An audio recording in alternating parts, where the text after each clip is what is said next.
Everyone's become a trauma expert overnight, but somehow we're all more emotionally unstable than ever. You can't scroll through social media without seeing someone explain their entire personality through their childhood wounds, which would be great if any of them were actually getting better.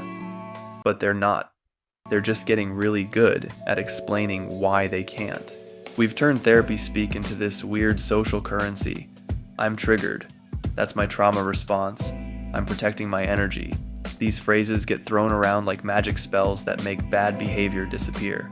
Someone will completely flake on plans, ignore your texts for weeks, or blow up over something minor and then drop some psychology terminology like that settles everything. It's like we've discovered that having reasons for our dysfunction makes it socially acceptable to never actually work on it.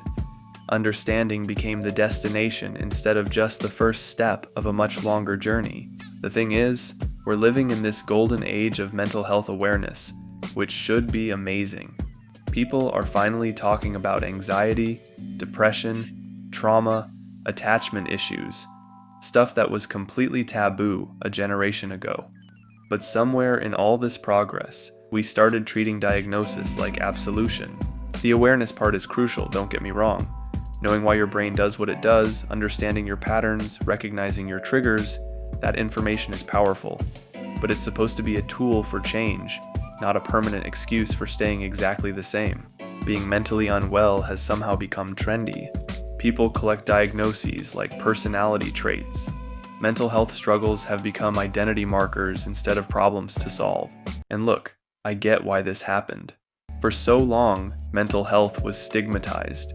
People suffered in silence, ashamed of their struggles, pretending everything was fine when it wasn't. So swinging toward openness and acceptance makes sense, but we've swung so far that we've landed in this weird place where improvement almost feels like betrayal of your authentic self. Yes, whatever happened to you was real and unfair and not something you chose. And also, yes, what you do about it now is entirely on you. People resist this because responsibility feels heavy when you're already carrying the weight of whatever damaged you in the first place.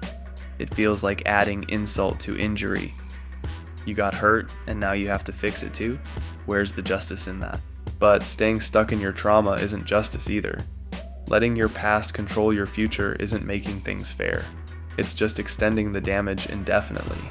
When you refuse to take responsibility for your healing, you're essentially giving whoever hurt you permanent control over your life. They get to live rent-free in your head forever while you organize your entire existence around avoiding triggers and explaining to people why you can't function normally. Real responsibility looks different than what people think. Most people imagine it means never struggling or having everything figured out. They think it means powering through trauma without support or pretending damage doesn't affect you. Responsibility is recognizing that while you didn't choose what happened to you, you're the only one who can choose what happens next. This doesn't mean you heal alone. Getting help is actually the most responsible thing you can do, but it means you're the one who seeks that help, does the work, shows up even when it's uncomfortable. When you accept that your healing is your job, you stop being at the mercy of everyone else's behavior. You stop waiting for perfect conditions to start feeling better. You realize that you have way more control over your life than your trauma wants you to believe. And honestly, that's terrifying and liberating at the same time. Terrifying because it means the work is yours to do. Liberating because it means the power is yours to claim. Your trauma is real. Your struggles matter. What happened to you wasn't okay. And also, you don't have to stay trapped by it forever. You get to write the next chapter of your story, and that chapter doesn't have to be defined by what came before.